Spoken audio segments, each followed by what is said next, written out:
જો આજકાલ ઘણા ઘણા ગુરુઓ નીકળ્યા છે યુટ્યુબમાં અને સોશિયલ મીડિયામાં. એક બેન એક દી મોટિવેશનલ આપતા હતા, હું સાંભળતો હતો. ઈ કે ઈચ્છાઓ જેટલી થાય ને પૂરી કરી નાખો બધી. કે આને કોઈ દી રોકાય નહીં. ભાઈ પૂરી તો અમારે કરવી છે, પણ પ્લેટફોર્મ હોવું જોઈએ ને. થાય કે નહીં? માની લો તમારી ઈચ્છા છે કે ભાઈ તમારે અંબાણી જેવું ઘર બનાવવું છે.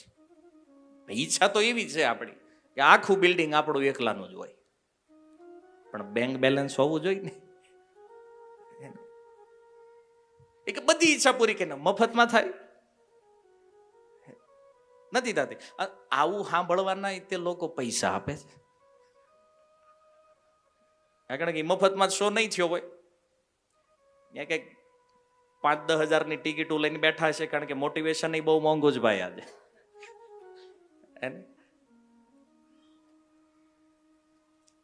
હવે એમ કહેતા ઈચ્છા જે થાય ને પૂરી કરી નાખો. આ ન થાય ભાઈ કોઈ દી, છતાં ચાલે છે. પણ એક વિચાર કરો કે સહી જ્ઞાન શું કહે છે. ચાલો એક વસ્તુ તો કન્ફર્મ, ઈચ્છાઓ કોઈ દિવસ રોકાવાની નથી. જ્યાં સુધી જીવશું ને ત્યાં સુધી ઈચ્છાઓ થયા કરશે. એમાંથી બહુ ઓછી ઈચ્છાઓ એવી હશે જે આપણી પૂરી થઈ હશે, અને હજારો લાખો ઈચ્છાઓ આપણી અધૂરી રહી ગઈ હશે. આ અધૂરી ઈચ્છાઓનું શું થશે? તો કે એને પૂર્ણ કરવા માટે ફરીથી જન્મ થશે. જ્યાં સુધી જે ઈચ્છાઓ પૂરી નહીં થાય ને ત્યાં સુધી આ પ્રવાહ ચાલતો રહેશે. પણ પ્રોબ્લેમ તો એ છે કે અહીંયા જ્યારે ઈચ્છા પૂરી નથી થતી ને ત્યારે દુઃખ બહુ લાગે છે. આપણે દુઃખી થઈ જઈએ. અને લોકો એવું કે તમે હાર્ડ વર્કિંગ કરો, ખૂબ મહેનત કરો એટલે તમારી ઈચ્છાઓ પૂરી થઈ જાય. આવું થાય? દુનિયામાં પ્રેક્ટિકલ રૂપમાં તો આપણે જોયું નથી કોઈ હાર્ડ વર્કિંગ કરતો હોય એની ઈચ્છા પરિપૂર્ણ થઈ ગઈ હોય. આ લોકો બોલે આવું બધું. માની લો કોઈ ભણવામાં પહેલો નંબર આવે, આખા ગુજરાતમાં બોર્ડમાં પહેલો નંબર આવ્યો, ઓલા મીડિયા વાળા પગી જાય, શું કહેવું તમારું? બસ સખત મહેનત, આનો કોઈ વિકલ્પ જ નથી. પણ હું મહેનત અલ્યા ભાઈ, તે વાંચ્યું એની કરતા વધારે વાંચવા વાળા હતા, પણ ત્યાં ગડબડ થઈ ગઈ લખવામાં ભાઈ. અને સખત મહેનતની વાત છે, બાર રોડ ઉપર જે કામ કરવા વાળા મજૂરો છે આપણી કરતા વધારે જ મહેનત કરે છે, તો આ ફ્લેટ એના હોવા જોઈએ. આમાં આપણે હોવી એસી ચાલુ કરી, એ બિચારા ફૂટપાથ ઉપર હોતા છે બાર. કોઈ પણ વાતને થોડું તત્વથી વિચાર કરો કે ઈચ્છાઓને પૂરી કરવી ઈ સારું છે કે એનો ત્યાગ કરી દેવો ઈ વધારે સારું છે. થોડું વિચાર કરો, બે માંથી કઈ વસ્તુ સારી? પૂરી કરી દેવી કે એનો ત્યાગ કરવો? ઈ સમજાય છે? મારી વાત સમજમાં આવે છે? ત્યાગ કરવો, ઓકે, ત્યાગ કરવો ઈ વધારે બેટર છે. કેમ?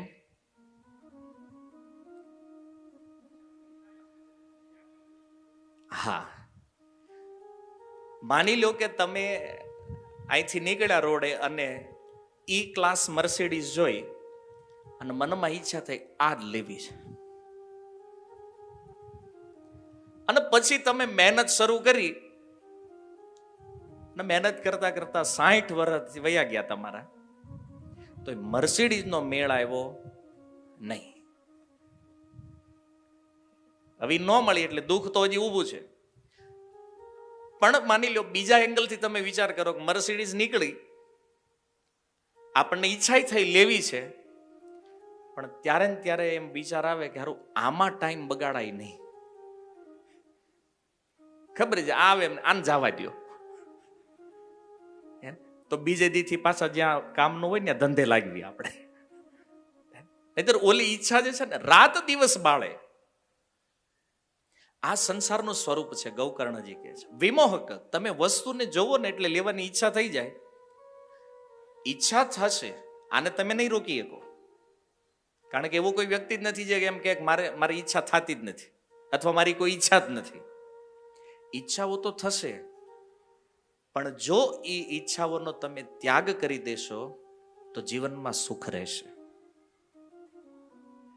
આસક્તિ જે લાગે છે ને એને પ્રાપ્ત કરવાની ટ્રાય નહીં કરો, એને છોડી દો. કારણ પ્રારબ્ધમાં જો હશે તો એ વસ્તુ ઘરે હુતા હુતા મળી જાય. કોઈ વ્યક્તિ એમ કહેતા હોય કે બેઠા બેઠા કાંઈ ન થાય, પુરુષાર્થ કરવો જ પડે, પણ પ્રારબ્ધ જ્યાં સુધી ન હોય ને ત્યાં સુધી તમારો પુરુષાર્થ કામ કરીએ કે નહીં. પુરુષાર્થ તો જગતમાં કેટલા વિદ્યાર્થીઓએ કર્યો, પણ નંબર 1 ને જ કેમ આવ્યો ભાઈ પહેલા? કારણ કે પ્રારબ્ધ જેનું હોય ને પુરુષાર્થ એનો સફળ થાય. એટલા માટે કોરા પુરુષાર્થથી કોઈ દિવસ સફળતા મળવાની નથી. ભાગ્યમાં લખ્યું જ નથી તો મળવાનું જ નથી. ટ્રાય કરી લ્યો. બધા જ આપણે સૌરાષ્ટ્રથી નીકળ્યા હતા કરોડપતિ થવા, થયા હું અમુક ને હતા ઈ વયા ગયા, પાછા વયા ગયા સૌરાષ્ટ્ર. પ્રારબ્ધ તગડું હોવું જરૂરી છે. એટલે આ વિષયને સમજો કે ઈચ્છાઓને પૂર્ણ કરવા માટે ન દોડો, ઈચ્છાઓનો ત્યાગ કરો. સુખ અંદરથી ઉત્પન્ન થશે. ઈચ્છાઓનો ત્યાગ કરો ને આમાં સુખ છે. અને ઈ છોડી નથી એકતા. હરેક ઘરનો પ્રોબ્લેમ આ છે, આપણે આપણી ડિમાન્ડ જે છે ને એ છોડતા નથી, આનો ત્યાગ નથી કરતા. એક જ ઘરમાં 2 ભાઈઓ રહેતા હોય, એક વ્યક્તિને જો વસ્તુ થોડીક વધારે મળી ગઈ ને બીજા ન મળી તોય લોચો છે. આને છે મારે કેમ નથી, રોજ સાંજે ઓલા ઘરે આવ્યા કે નહીં, એને છે મારે કેમ નથી. કઈ દે ભાઈ, હવે છે તો છે, જવાને ક્યાં જ દે. એક જ ઘરમાં રહેવાનું હરખું નહીં ભાઈ. આવું તો ચાલે છે. અલ્ટિમેટ હું તમને એ નથી કહેતો કે તમારા ઘરમાં શું ઝઘડાઓ થતા હશે, તમારા વ્યવહારમાં, તમારા સમાજમાં. મારે તમને એ સમજાવવું છે કે આ બધી જે સમસ્યાઓ છે ને એનું મૂળ ઈચ્છા છે. અને ઈચ્છામાં પણ મોહ, જે એટેચમેન્ટ થઈ ગયું છે એ વિષયો પ્રત્યે, અને એ જ્યારે મળે નહીં ને, આસક્તિ જે વિષયમાં થઈ ગઈ જ્યારે મળે નહીં ત્યારે વ્યક્તિ બહુ દુઃખી થાય છે. કારણ કે આસક્તિથી કામ ઉત્પન્ન થાય. સંગાત સંગ જાયતે કામ.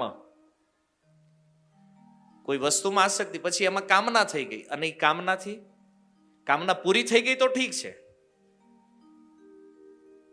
અને એક ઈચ્છા પૂરી થઈ, જે મેં હમણાં તમને કીધું કે ભાઈ લોકો એમ કહે છે કે ઈચ્છા પૂરી કરી દો. માની લ્યો એક ઈચ્છા આપણી પૂરી થઈ પણ ગઈ, એની શું ગેરંટી છે કે બીજી નહીં ઉત્પન્ન થાય? ગુજરાતીમાં કહેવત છે ને, એક સાંધો ને 13 તૂટે.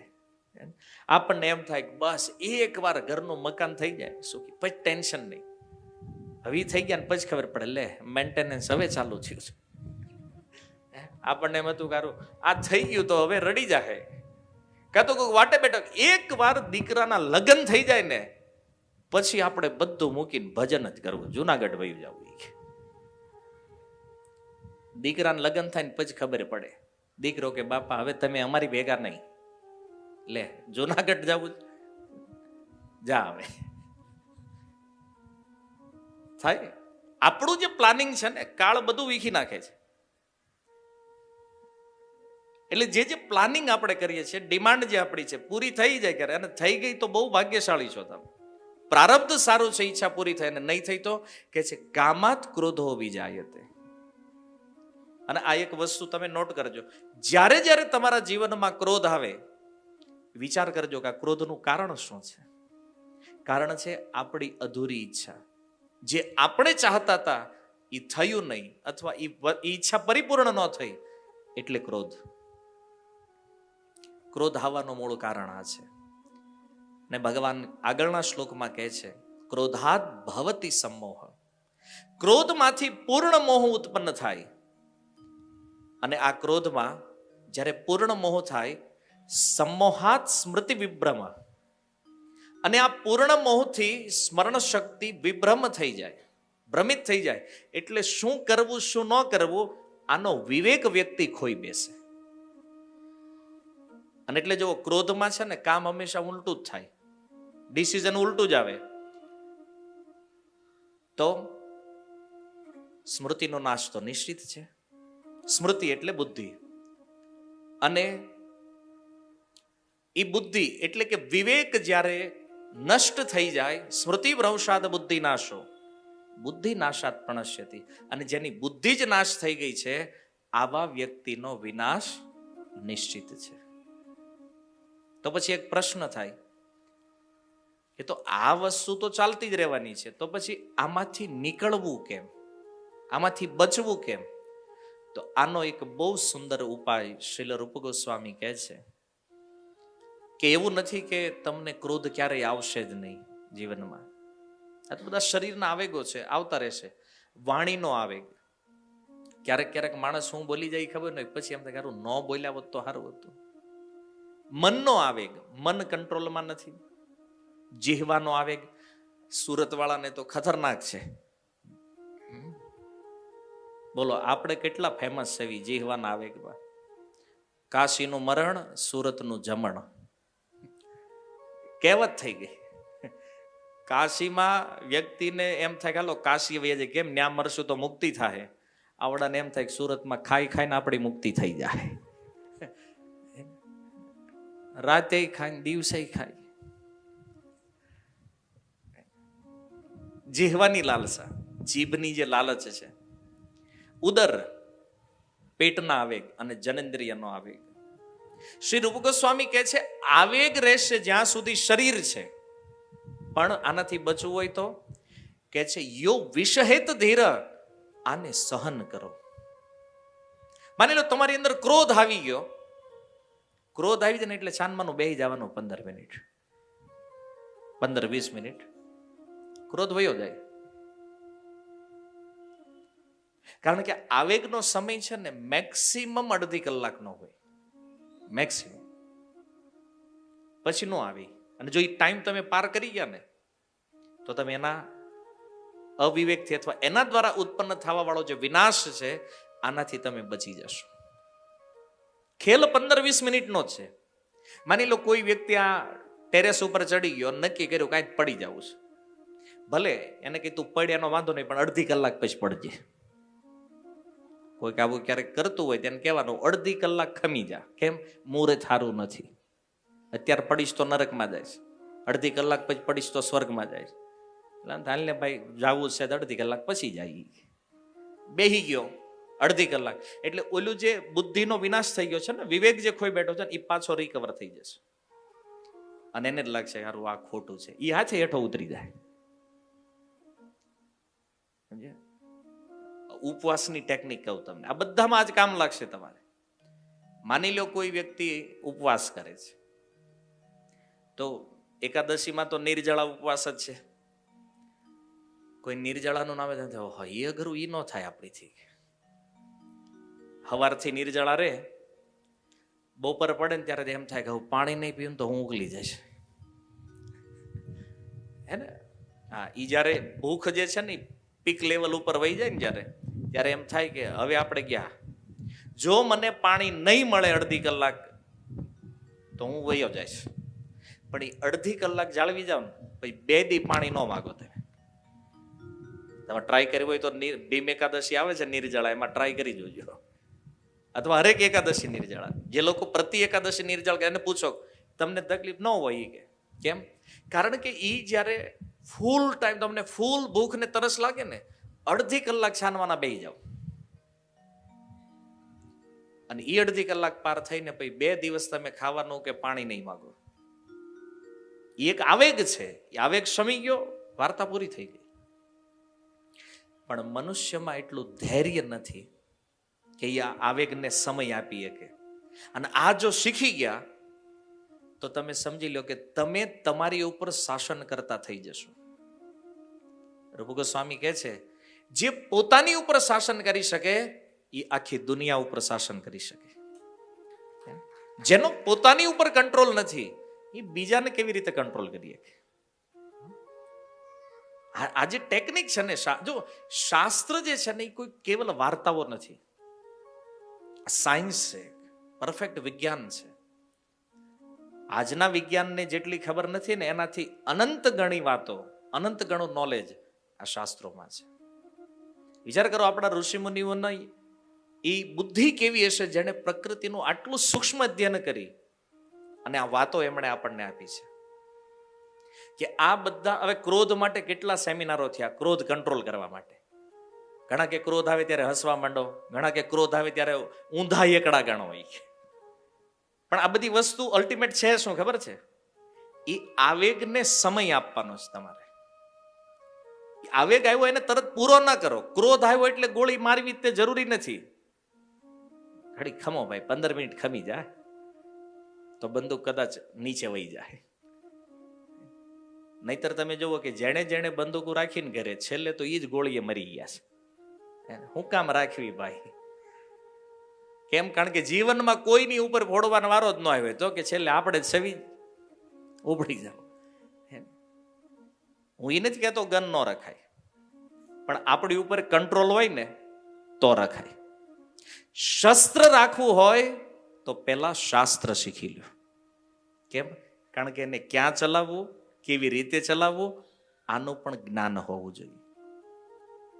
તમે જુઓ, ભગવાન રામ હંમેશા ધનુષ વગર ભગવાન રામની મૂર્તિ જોઈ જ ક્યારે નથી. હવે મંદિરમાં આપણે ભગવાનને ઉભા રાખ્યા, ન્યાય એને ધનુષની શું જરૂર છે? છે ને હરે તો ધનુષ હંમેશા હરે, પણ ચલાવવાનું ક્યારે એ ભગવાનના કંટ્રોલમાં છે.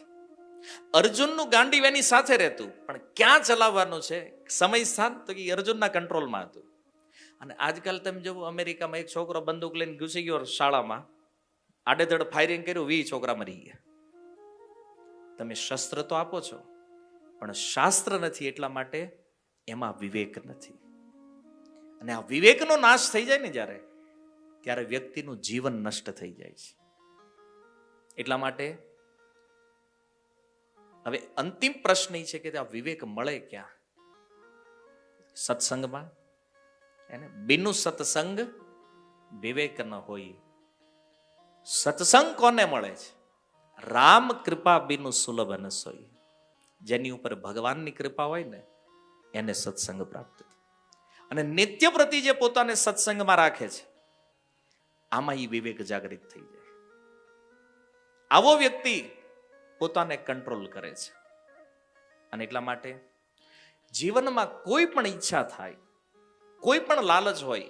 હવે જો આપણે કઈ એટલા મોટા યોગી ગોસ્વામી નથી કે આપણી અંદર ઈચ્છાઓ આવશે જ નહીં, કોઈ ડિમાન્ડ થાય જ નહીં. પણ તમને એક એડ્રેસ બતાવી દઉં કે માગવાની ઈચ્છા થાય ને તો જાવું ક્યાં. કોઈ પણ જીવનમાં દુઃખ આવે કે કોઈ ઈચ્છા થઈ જાય કોઈ વસ્તુને પ્રાપ્ત કરવાની, ભગવાન સિવાય ક્યારેય આ માથું કોઈને ઝૂકવું જોઈએ નહીં. જ્યાં ત્યાં ગમે ને કે અહીં માનતા કરી દાલો, ન્યા દોરો બાંધી આવો, સામે માનતા લે કે ન્યા બાંધી આવો. કોઈક લાલચ ક્યારેય કોઈ પૂરી કરવાનું નથી. શ્રીમદ ભાગવત કહે છે, અકામઃ સર્વ કામવા મોક્ષ કામ ઉદારથી તીવ્રેણ ભક્તિ યોગેન યજેત પુરુષમ પરમ. ચાહે તમારી અંદર કામનાઓ હોય, ચાહે તમે કામનાઓથી મુક્ત હો, પણ વ્યક્તિએ અલ્ટિમેટ ભગવાન સિવાય કોઈનું શરણ લેવું જોઈએ નહીં. કારણ કે સર્વોચ્ચ સત્તા એ છે. અને આ જગતમાં કોને કેટલું આપવું, કોની ઈચ્છા પૂરી કરવી ન કરવી, આ બધું ભગવાનના હાથમાં છે.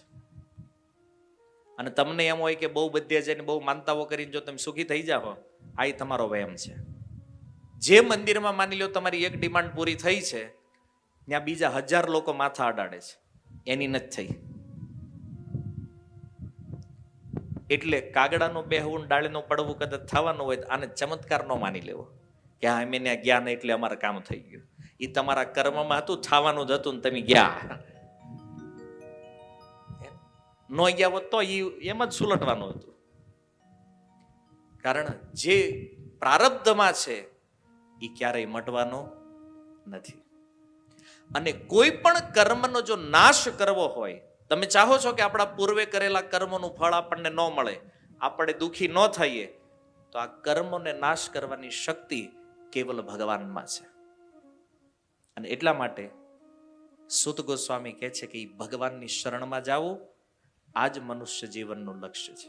બધા પ્રોબ્લેમનું સોલ્યુશન અહીંયા છે.